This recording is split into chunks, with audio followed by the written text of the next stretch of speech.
किस्म के वेबसाइट्स में देखा होगा, यूजर्स आते हैं और वो फाइल्स को अपलोड करते हैं, मुख्तलिफ किस्म के फाइल्स।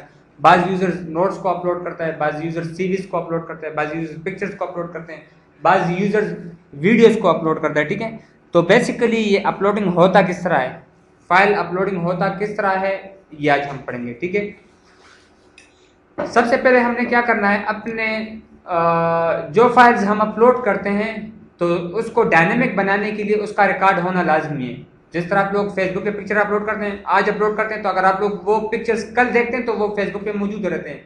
आप लोग जाके महीने बाद देखते हैं तो वो फेसबुक पे मौजूद रहता है। तो वो क्यों वहाँ पे मौजूद रहते हैं, क्योंकि वो डायनेमिक है, उसका सारा रिकॉर्ड डेटाबेस के अंदर स्टोर होता है। ठीक है, जब भी आप उसको ब्राउज करते हैं, चेक करते हैं, तो वो पिक्चर्स वहाँ पे मौजूद रहते हैं। ठीक है, तो चूंकि हमने ये पिक्चर्स या ये फाइल्स या जो डेटा हमने अपलोड करना है वो डायनेमिक बनाना है, तो इसलिए इसके लिए हम एक टेबल बना लेंगे डेटाबेस के अंदर।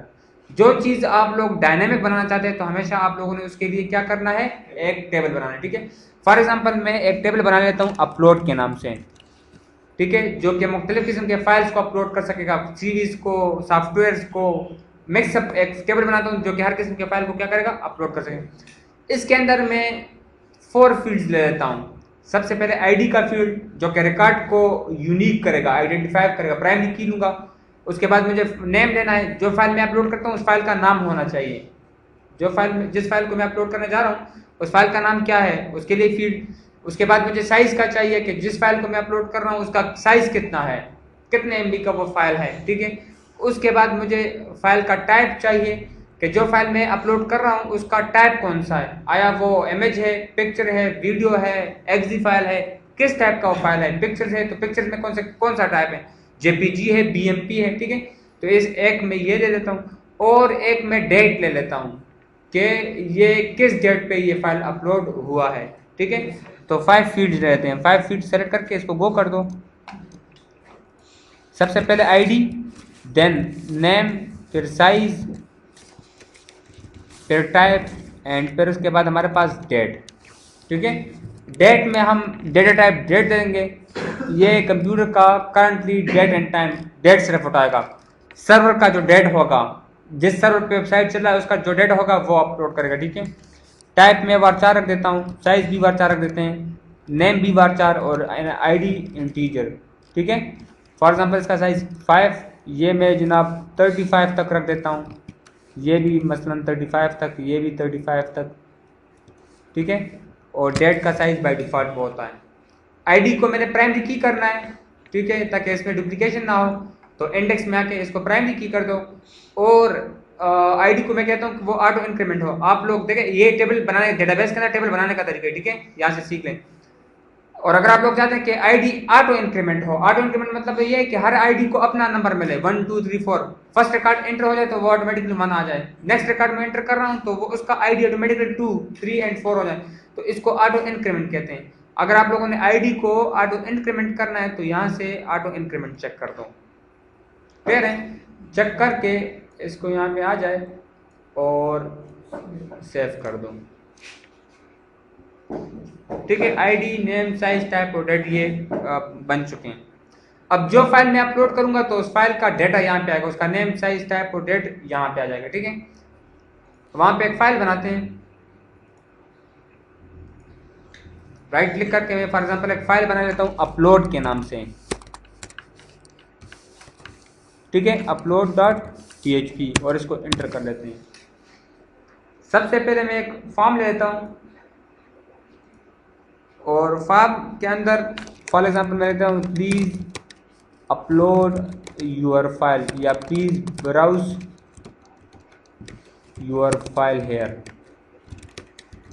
ठीक है, फाइल अपलोडिंग के लिए फॉर्म का एक एलिमेंट इस्तेमाल होता है जिसे हम फाइल फील्ड कहते हैं। क्या कहते हैं, फाइल फील्ड, ये वाला 4th लास्ट, ये सेलेक्ट कर दो, ओके कर दो।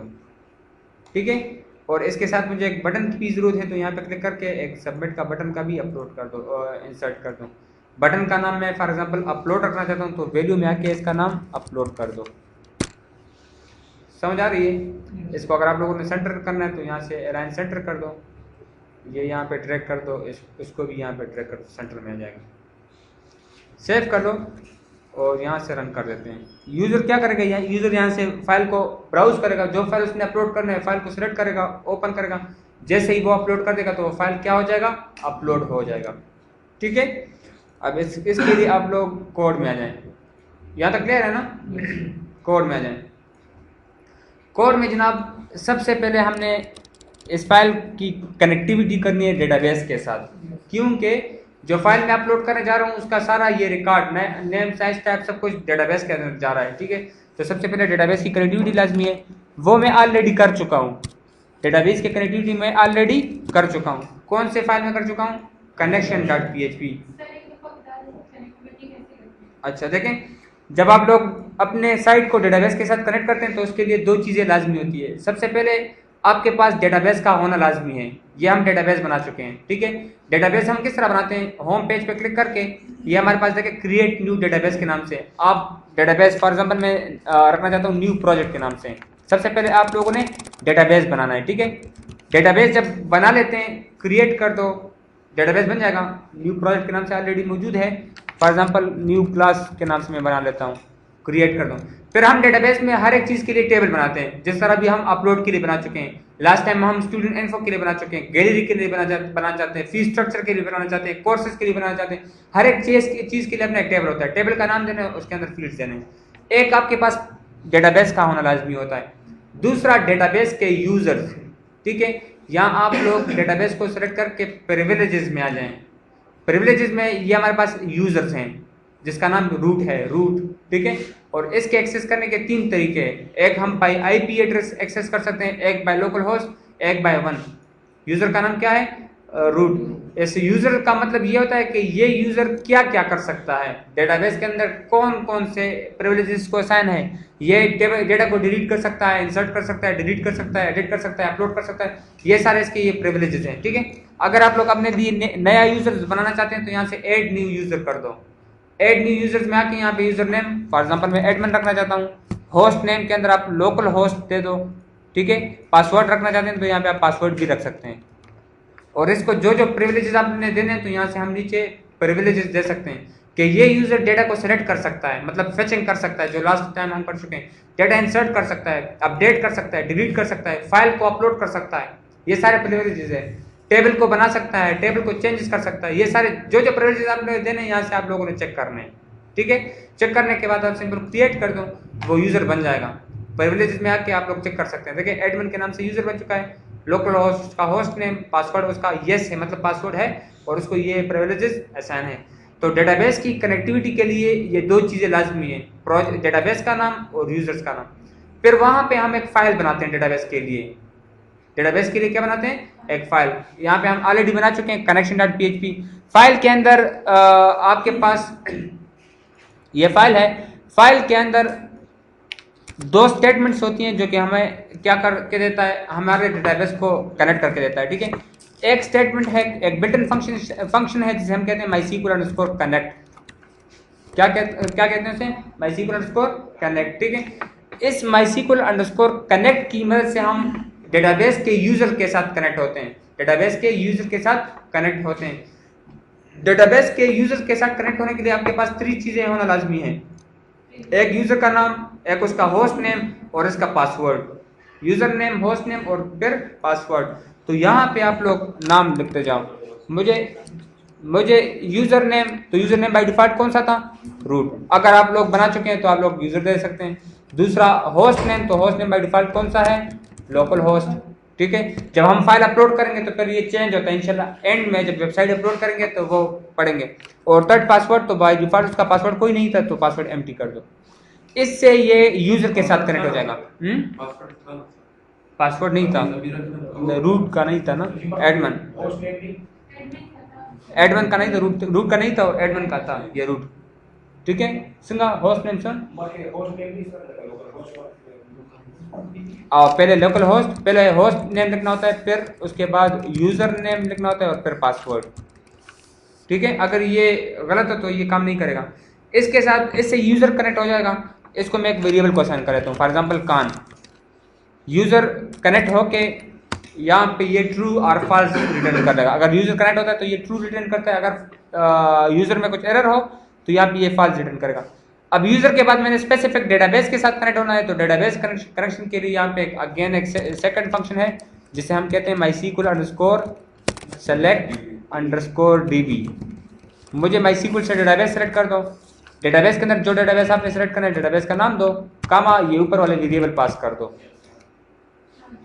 ठीक है, ऊपर वाले वेरिएबल मतलब ये स्टेटमेंट पास करना होता है और डेटाबेस का नाम रखना होता है। ठीक है, तो इससे कनेक्टिविटी हो जाएगी। फिर हर एक फाइल में ये कोड लिखना लाजमी नहीं है। हम एक फाइल बना चुके हैं कनेक्शन का नाम, इस फाइल को और फाइलों के अंदर इंक्लूड करते जाओ। ठीक है, तो ऑटोमेटिकली वो कनेक्शन बनता जाएगा। कनेक्शन हम ऑलरेडी कनेक्शन.php में कर चुके हैं, दूसरा सेकंड टाइम पे बनाने की कोई जरूरत नहीं है। उस फाइल को यहाँ पे इंक्लूड कर दो तो इसके अंदर जितना भी डेटा होगा वो यहाँ पे आ जाएगा। इंक्लूड करने का क्या तरीका है, ये हम दो फंक्शन इस्तेमाल कर सकते हैं। एक को हम इंक्लूड कहते हैं और दूसरे को हम क्या कहते हैं, रिक्वायर्ड। अगर इंक्लूड से करोगे तो क्या होगा, क्या होगा, और अगर रिक्वायर्ड से करते हैं तो दो फंक्शंस की मदद से हम फाइल को अटैच कर सकते हैं। एक को रिक्वायर्ड कहते हैं, एक इंक्लूड। अगर आप फाइल को रिक्वायर्ड की मदद से अटैच कर रहे हैं और उस फाइल के अंदर कुछ एरर है, फाइल के अंदर क्या है, कुछ एरर, फॉर एग्जांपल मैं इस फाइल के अंदर ये एरर है और इसको मैं सेव करके यहाँ से रन करता हूँ। ठीक है, तो ये क्या करेगा, ये आपको एरर दे देगा लेकिन आपको फाइल का और हिस्सा भी एग्जीक्यूट नहीं करेगा। अब इस फाइल के अंदर वो ब्राउज का बटन वो सब कुछ मौजूद था फाइल अपलोडिंग का, वो यहाँ पे शो नहीं कर रहा। मतलब फाइल तब तक एग्जीक्यूट नहीं होगा कंप्लीटली जब तक आप इस एरर को खत्म नहीं करते हैं रिक्वायर्ड की मदद से। किसी मदद से, रिक्वायर्ड मदद।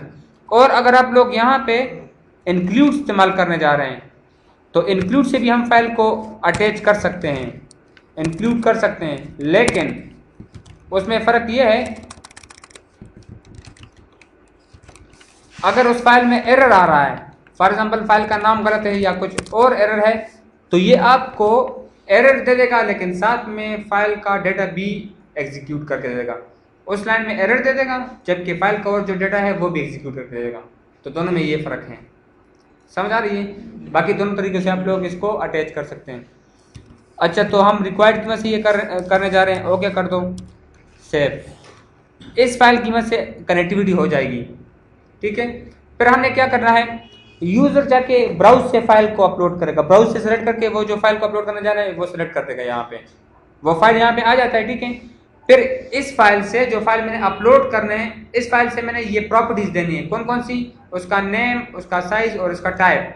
नेम, साइज और टाइप हर एक फाइल के अंदर ये मौजूद होता है। अगर आप लोग फाइल के ऊपर राइट क्लिक करके प्रॉपर्टीज देख लें तो ये सारे प्रॉपर्टीज वहाँ पे मौजूद रहते हैं। देखें, फाइल का नाम है प्रोजेक्ट, फाइल का टाइप SQL है, फाइल का साइज ये है, नेम, साइज और टाइप सब यहाँ पे क्या होते हैं, मौजूद होता है। ठीक है, तो जब हम ये अपलोड करते हैं तो ये ऑटोमेटिकली ये प्रॉपर्टीज यहाँ से ले लेगा। मैंने ये प्रॉपर्टीज यहाँ से लेके कहाँ पे स्टोर करना है, डेटाबेस के अंदर स्टोर करना है। तो यहाँ पे मैं सबसे पहले कंडीशन लगा लेता हूँ $_server रिक्वेस्ट, कि मैं जब सर्वर को रिक्वेस्ट कर दूं तो तब जाके ये काम कर दो। कौन सा काम कर दो, फॉर्म से डेटा लो और उसको अपलोड कर दो। मैं एक वेरिएबल लेना चाहता हूं नेम के नाम से जो कि फाइल का नाम स्टोर करेगा। जब आप लोग फॉर्म से डेटा लेना चाहते हैं रजिस्ट्रेशन फॉर्म से तो हम $_post इस्तेमाल करते हैं, याद है ना, $_post name, father name and so on. अगर आप लोग URL से डेटा लेना चाहते हैं तो हम $_get इस्तेमाल करते हैं। $_ क्या इस्तेमाल करते हैं, get इस्तेमाल करते हैं। और अगर आप किसी फाइल से डेटा लेना चाहते हैं, किसी फाइल से डेटा लेना चाहते हैं तो उसके लिए हम $_file इस्तेमाल करते हैं, $_file। देखिए यहाँ पे ये जो फाइल फील्ड आप इंसर्ट कर चुके हो इसका बाय डिफॉल्ट नेम फाइल है। बाय डिफॉल्ट नाम क्या है, फाइल। आप चेंज भी कर सकते हैं। तो मैं यहाँ पे लिखता हूँ कि $_file, मुझे फाइल से क्या लो, नेम लो। जो फाइल मैं अपलोड करने जा रहा हूं वो यहाँ पे मौजूद है, इस फाइल फील्ड का नाम फाइल है और जो फाइल अपलोड करने जा रहा हूं वो यहाँ पे मौजूद है, वो यहाँ पे क्या है, मौजूद है। तो मैं क्या कहता हूँ कि फाइल फील्ड के अंदर जो फाइल मौजूद है उसका ये नेम लो। ये बिल्ट इन कीवर्ड्स है, ये ऑटोमेटिकली उस फाइल का नाम डिटेक्ट कर लेगा और इस वेरिएबल के अंदर स्टोर कर लेगा। समझ आ रही है। ये हमारे पास, हम चूंकि 2 इंडेक्सेस इस्तेमाल करें तो इसलिए हमारे पास ये क्या है, 2 डायमेंशनल एरे पढ़ा था ना। इसके बाद मैंने साइज को स्टोर करना है तो $size वेरिएबल ले लेता हूँ, $_files और फाइल से क्या लो, साइज लो, बिल्ट इन कीवर्ड्स हैं। टाइप लेना है तो टाइप $_ फाइल्स, फाइल से क्या लो, टाइप लो। ये file by default file feed का नाम है और ये ऑटोमेटिकली नेम साइज और टाइप ले लेगा। इसको मैं यहाँ पे इको कर लेता हूँ, इको, ये भी इको कर लेते हैं ताकि आप लोगों को पता चले, इको एंड इको। ठीक है, सेव कर दो। अब देखिए ब्राउज, मैं इस फाइल को अपलोड करने जा रहा हूँ, ओपन और अपलोड। ये फाइल का जनाब नाम हो चुका है project.sql, ये उसका साइज है 1128 और ये उसका टाइप है टेक्स्ट है, टेक्स्ट में से प्लेन है। ठीक है, तो इसका मतलब ये है कि तीनों वेरिएबल सही काम कर रहे हैं। मैं एक पिक्चर्स को अपलोड करने जा रहा हूँ, फॉर एग्जांपल पिक्चर, ये अपलोड, पिक्चर का नाम waterlilies.jpg, उसका साइज ये है और उसका टाइप इमेज है, इमेज में से pjpg है। नजर आ रहा है ना? इसका मतलब ये है कि तीनों वेरिएबल्स काम कर रहे हैं। अच्छा, ये तो नेम साइज और टाइप ले लेगा। जब हम फाइल को अपलोड करते हैं तो ये तो इसका नेम साइज और टाइप है, हमें कंप्लीट फाइल भी रिक्वायर्ड है। फॉर एग्जांपल मैं सीवी अपलोड करना चाहता हूं। अब सीवी के अंदर 5-6 फाइल्स हैं, पेजेस हैं, तो ये तो नेम साइज और टाइप को अपलोड कर लेगा, लेकिन मुझे एक्चुअल सीवी भी चाहिए। तो एक्चुअल सीवी तो वो फाइल के अंदर मौजूद है, ये तो सिर्फ उसके नेम साइज और टाइप रहेगा। तो हमें इस फाइल को भी अपलोड करना है, फाइल को साथ में क्या करना है, अपलोड करना है। ठीक है, तो फाइल को अपलोड करने के लिए हम फाइल को डेटाबेस के अंदर नहीं स्टोर कर सकते हैं। फाइल का नेम साइज और टाइप तो हम स्टोर कर चुके हैं, लेकिन एक्चुअल फाइल, मैंने पिक्चर को अपलोड करना है तो एक्चुअल पिक्चर मैं कहां पे अपलोड करूंगा? तो इसके लिए आप लोगों ने अपने प्रोजेक्ट के अंदर एक फोल्डर बनाना है। प्रोजेक्ट के अंदर एक फोल्डर बनाना है जहां पे वो फाइल स्टोर होंगी। एक्चुअल फाइल वहां पे स्टोर होगा और उसका ये डेटा नेम साइज और टाइप जाके डेटाबेस के अंदर स्टोर होगा। ठीक है, तो मैं अपने इस प्रोजेक्ट के अंदर राइट क्लिक करके एक फोल्डर बना लेता हूँ। फोल्डर का नाम आप लोग कोई भी रख सकते हैं। फॉर एग्जांपल मैं अपलोड रखना चाहता हूँ या फाइल्स रखना चाहता हूँ। इमेजेस अपलोड करते हैं तो इमेजेस रख दो, सॉफ्टवेयर अपलोड करें तो सॉफ्टवेयर रख दो, वीडियोज अपलोड करें तो वीडियोज। ठीक है, तो जो एक्चुअल फाइल होगा वो यहाँ पे स्टोर हो जाएगा, उस फाइल का डेटा नेम साइज और टाइप वो जाके डेटाबेस के अंदर स्टोर होगा। ठीक है, तो यहाँ पे ये वेरिएबल नेम को डालेगा, ये साइज को उठा के, और यहाँ पे ये साइज टाइप को उठा के सेव कर लेगा। ठीक है, अब मैंने कंप्लीट एक्चुअल फाइल को उठाना है तो मैं एक वेरिएबल ले लेता हूँ टेम्प के नाम से, टेम्पररी वेरिएबल ले लेता हूँ $_ मुझे कंप्लीट फाइल भी उठाना है तो कंप्लीट फाइल के लिए आप यहाँ पे temp_name लिख दो, ये कंप्लीट फाइल को उठा लेगा। ये ऊपर जो वेरिएबल्स है तो वो नेम साइज और टाइप को उठाता है, फाइल से नेम साइज और टाइप ले लेता है, लेकिन ये जो temp_name है ये कंप्लीट फाइल को उठा लेगा, उसका कॉपी उठा लेगा और कहाँ पे स्टोर कर लेगा, $temp के अंदर। टेम्प बेसिकली वेम के अंदर एक फोल्डर है टेम्परी के नाम से, टेम्परी ये वहां पे स्टोर कर लेगा। ये देखिए टेम्प नजर आ रहा है। जब तक जिस तरह हम सिस्टम काम करते हैं तो पहले फाइल टेम्परी स्टोर होता है रैम के अंदर, जब हम सेव कर लेते हैं तो वो हार्ड ड्राइव में सेव हो जाता है। ठीक है, इसी तरह वेम पी अगर फाइल हैवी है तो वो पहले टेम्परी फाइल स्टोर करता है, जब कंप्लीटली फाइल अपलोड हो जाता है तो फिर जाके वो कंप्लीट फाइल को स्टोर कर लेता है एक्चुअल साइज में। ठीक है, तो टाइम पे ये फाइल टेम्प में स्टोर होता है। हमारा जो लोकेशन है तो वो टेम्प नहीं है, हमने फाइल के लिए फोल्डर बना चुके हैं, हमने वो फाइल यहाँ पे स्टोर करना है। तो मैं ये पाथ लिख देता हूँ कि $dir। dir में हमारे पास क्या है, एक फाइल के नाम से फोल्डर है। हाँ, टेम्परेरी करना। अब फाइल हैवी फाइल है तो वो अगर आप अपलोड करने जा रहे हैं तो पहले वो कंप्लीट अपलोड हो जाए तो तब आपने कंप्लीटली वो करना है। अब फॉर एग्जांपल हम 50% अपलोड हो जाए, लाइट चली गई तो फिर क्या होगा, तो फिर जब हम उस फाइल को ब्राउज करेंगे, डाउनलोड करेंगे तो वो मसला जाएगा क्योंकि वो कंप्लीटली अपलोडेड नहीं है। तो इसलिए पहले हम टेम्परेरी अपलोड करते हैं, उसके बाद जाके उसको परमानेंट अपलोड करते हैं। क्लियर है? dir के अंदर जाके मैंने उस फोल्डर का नाम लिख दिया है, ये / फोल्डर की निशानी है, ये फोल्डर को जाहिर करता है। ठीक है, कि हमारे पास फाइल्स के नाम से एक फोल्डर है, इसका आप लोगों ने पाथ दिखाना है। अगर ये फोल्डर कहीं और जगह पे मौजूद है, फॉर एग्जांपल ये फोल्डर टेस्ट के नाम से मौजूद है, टेस्ट के अंदर मौजूद है, तो यहाँ पे आप लोगों ने पाथ देना है कि टेस्ट के अंदर जाके एक फाइल के नाम से फोल्डर मौजूद है, वहां पे सेव कर दो। अब चूंकि जहां पे मैं फाइल बना रहा हूँ ये फाइल वहीं पे मौजूद है, फोल्डर वहां पे मौजूद है, तो मैं डायरेक्ट लिख देता हूँ। ठीक है, हमारे पास फाइल के 3 प्रॉपर्टीज है, नेम साइज और टाइप, नेम साइज और टाइप। तो आपने इस फाइल को कौन से प्रॉपर्टी से सेव करना है, देखें आप अगर तमाम फाइल्स को देख लो तो ये बाय नेम सेव हो रहे हैं, इस फाइल का नेम पे ये सेव है प्रोजेक्ट, इसका साइज नहीं है। अब इसका साइज है तो कितना है 1.010, ठीक है। तो इसका नेम उसका साइज नहीं है, इसका ये नेम उसका टाइप नहीं है। ऑलमोस्ट तमाम फाइल्स बाय नेम सेव होते हैं, तमाम फाइल्स किस पे सेव होते हैं, बाय नेम। मैं कहता हूं कि $साइन फाइल्स के अंदर डॉट कंकैटिनेट कर लेता हूं $साइन नेम को, कि फोल्डर के अंदर इस फाइल को बाय नेम सेव कर, इस फोल्डर के अंदर जो फाइल अपने अपलोड करना है उसको बाय नेम सेव कर दो। बाय साइज अब सेव करना है तो बाय साइज सेव कर दो, टाइप सेव करना है तो बाय टाइप, लेकिन मोस्टली हम बाय नेम करते हैं। यहां तक समझ आ गई है? अब जो फाइल मैं अपलोड करने जा रहा हूं उसका वो टेम्परी पहले टेम्परी में स्टोर होगा। अब मैंने वो फोल्डर वो फाइल टेम्प से उठा के यहाँ पे सेव करना है। टेम्परी जब वो अपलोड हो जाता है तो वहाँ पे सेव हो जाएगा। अब वो फाइल जब टेम्परी अपलोड हो जाता है तो मैंने उसको वहां से उठाना है और कहाँ पे सेव करना है, इस $साइन फाइल्स के अंदर। तो इसके लिए हमारे पास एक बिल्ट इन फंक्शन है जिसे हम कहते हैं move underscore uploaded underscore file. क्या फंक्शन है? बिल्ट इन फंक्शन है जिसे हम क्या कहते हैं, move underscore uploaded underscore file. जो फाइल मैं अपलोड कर चुका हूं उसको मूव कर दो। कहां से मूव कर दो? $साइन टेम्प के अंदर वो पड़ा हुआ है, $साइन टेम्प से मुझे $साइन dir को मूव कर दो। समझ आ रही है? टेम्परी फोल्डर से उठा के परमानेंट फोल्डर को उसको मूव कर दो।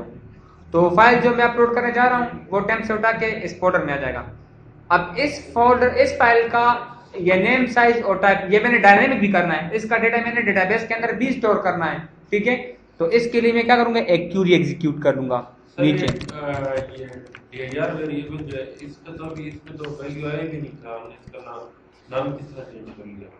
क्या चीज? जब इसमें अभी वो फाइल आई नहीं थी, इसका हमने नाम किस तरह चेंज कर लिया? नाम तो हमने नहीं चेंज किया, वो कंकैटिनेट किया है सब। इसका मतलब ये है कि फाइल के फोल्डर जो है उसके अंदर फाइल सेंड कर दो। फाइल सेंड कर दो तो फाइल तो सेंड हो जाएगा, लेकिन फाइल को किस प्रॉपर्टी से सेव करना है? बाय नेम सेव करना है, साइज सेव करना है या बाय टाइप सेव करना है? तो मैं मूव तो हमने अगले स्टेप में किया है। हाँ तो वो नहीं, ये यहाँ पे मूव तो नहीं हो रहा। हाँ सर, मूव यहाँ पे मूव हो रहा है, यस सर। यहाँ कहाँ में मूव हो रहा है? यहाँ पे टेम्प से उठाओ और dir को सेंड कर दो, इसके बाद कर दो, कोई मसला नहीं है। तो सर ये dir के वेरिएबल में क्या होगा सर? dir वाला वेरिएबल वो फाइल जो मैं अपलोड कर रहा हूँ तो वो टेम्परी यहाँ पे मौजूद है, यहाँ पे मौजूद है, ये उसका सही लोकेशन नहीं है, हमने उसको यहाँ पे सेव करना है, ठीक है। इस लोकेशन के लिए मैं ये वेरिएबल बना चुका हूँ dir, ठीक है। अब वो फाइल तो वहां पे मौजूद है, मैं किसी तरीके से वो फाइल यहाँ से उठा के यहाँ पे सेव करूंगा। तो इसके लिए बिल्ट इन फंक्शन है कि मुझे $साइन टेम्प से वो फाइल उठा लो और कहाँ पे सेव कर दो, $साइन dir। सिर्फ पाथ डिफाइन करने हाँ, पाथ डिफाइन करने के लिए, पाथ डिफाइन करने के लिए, ठीक है। Sir, they type your the multiple types to the issue. Type क्या होता? Or the like a dart, SQL, like a sheet. आखिरी का नजर था, Multiple or the full issue. Multiple हुई ना, टाइप ये हुई, उससे कम फाइल तो अपलोड के दागे यो टाइप थे दाव कर या बजाय SQL या DOC या PDF की properties so sir multiple properties Like a name, sir, a name of mukhi or the project. multiple properties पोनुशम आवाज सेव कवल से Así que es un name contact. देचे कला मुंगा दा फाइल अपलोड को देगा फुल फाइल उचत की नो the file sir automatically tool properties बलाशी। जिस तरह मैं इस फाइल को यहाँ से कॉपी कर लेता हूँ, फॉर एग्जांपल कॉपी कर लिया है, मैं माय डॉक्यूमेंट्स पे पेस्ट कर लेता हूँ, यही है, यहाँ से उठा के वो फोल्डर के अंदर पेस्ट कर लेगा, वो फाइल्स के अंदर। अब फाइल पेस्ट हो चुका है तो उसके वो सारे प्रॉपर्टीज ऑटोमेटिकली इसके साथ आ जाएंगे, नेम साइज और टाइप। लेकिन हमने वो फाइल किस पे सेव करना है? बाय नेम सेव करना है यहाँ पे।